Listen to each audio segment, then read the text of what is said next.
Halo semuanya, selamat datang di paparan kita hari ini.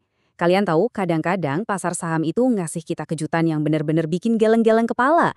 Dan hari ini, kita punya anomali yang luar biasa seru buat dibahas. Ini adalah perpaduan antara aset industri raksasa di dunia nyata dan ya, euforia wasal di dunia maya. Oke, mari kita langsung bedah ini dan lihat apa yang sebenarnya bikin pasar begitu agresif. Coba bayangkan ini, dalam satu hari perdagangan saja, saham PT Barito Pacific Tbk atau BRPT terbang dan ditutup di angka Rp2.300, lompatan sebesar 24,66% dalam sehari. Wow, ini jelas bukan pergerakan saham normal di hari Selasa biasa. Ini benar-benar sebuah ledakan. Dan data ini dengan sangat brilian nunjukin ke kita seberapa gilanya momen tersebut. Rata-rata volume harian saham ini biasanya cuma di kisaran 167 jutaan lembar. Tapi pas ledakan itu terjadi, volumenya tembus 616 juta lembar saham. Hancur lebur itu rata-rata harian. Jadi wajar aja kalau semua mata di pasar langsung tertuju ke BRPT. Tapi pertanyaannya sekarang, ada apa sebenarnya di balik ledakan masif ini? Nah, mari kita mulai dengan melihat realitas perusahaannya dulu. Apa yang sebenarnya ada di dalam Barito Pacific? Kalau kita mau tahu apakah aset dan fundamental mereka ini beneran bisa membenarkan pergerakan harga yang liar tadi, kita harus kenalan dulu sama perusahaannya. Jadi PT Barito Pacific Tbk ini bukan pemain sembarangan.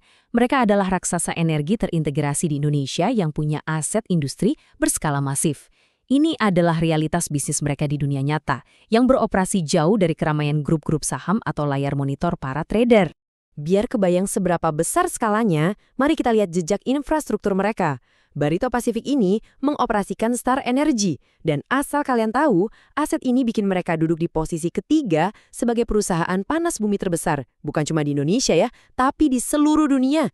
Nggak cuma itu, mereka juga gandengan langsung sama Indonesia Power, anak perusahaannya PLN, buat ngembangin proyek pembangkit listrik raksasa Jawa 9 dan 10. Jadi ya, jejak langkah mereka ini benar-benar berskala global. Dan ngomong-ngomong soal proyek Jawa 9 dan 10, ini bukan pembangkit listrik biasa. Kapasitasnya 2 kali 1000 megawatt dan mereka pakai apa yang namanya teknologi ultra super critical.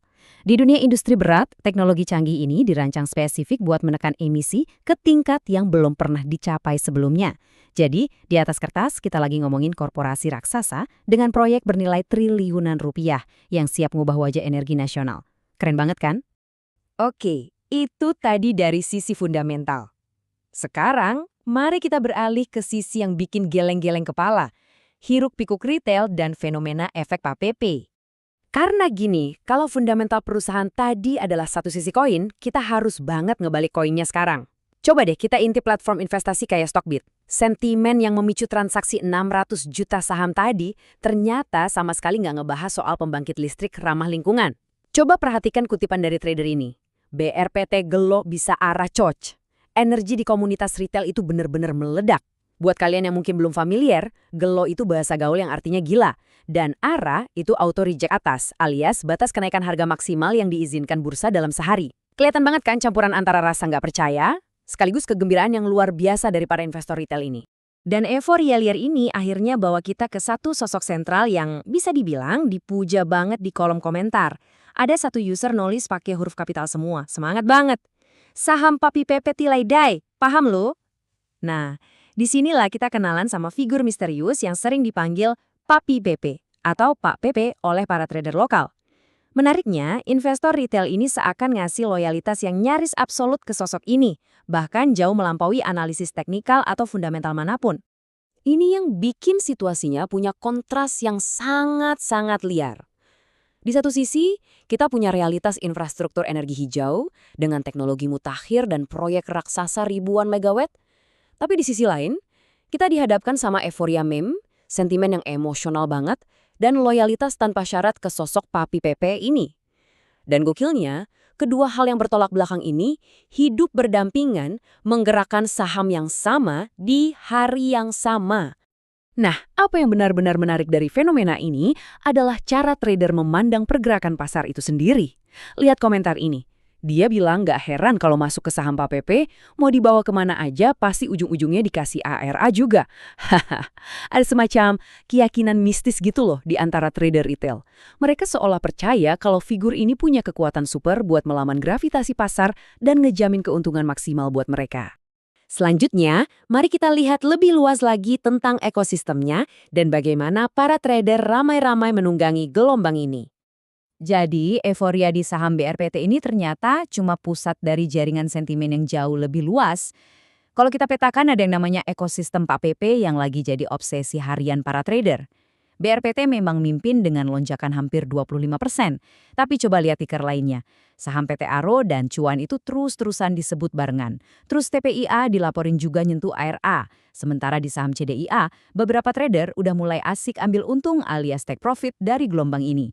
Jadi ini benar-benar kayak satu gerbong kereta panjang yang lagi melaju kencang sama-sama. Dan yang bikin geleng-geleng lagi, skala keyakinan retail ini sampai nyentuh level makro loh. Ada trader yang menyebut sosok ini sebagai jenderal IHSG yang mulai bangkit dan berharap ini jadi tanda positif buat IHSG ke depannya. Bayangin aja, komentator retail ini secara harfiah ngasih kredit ke satu jenderal karena dianggap kuat ngangkat indeks seluruh bursa saham nasional.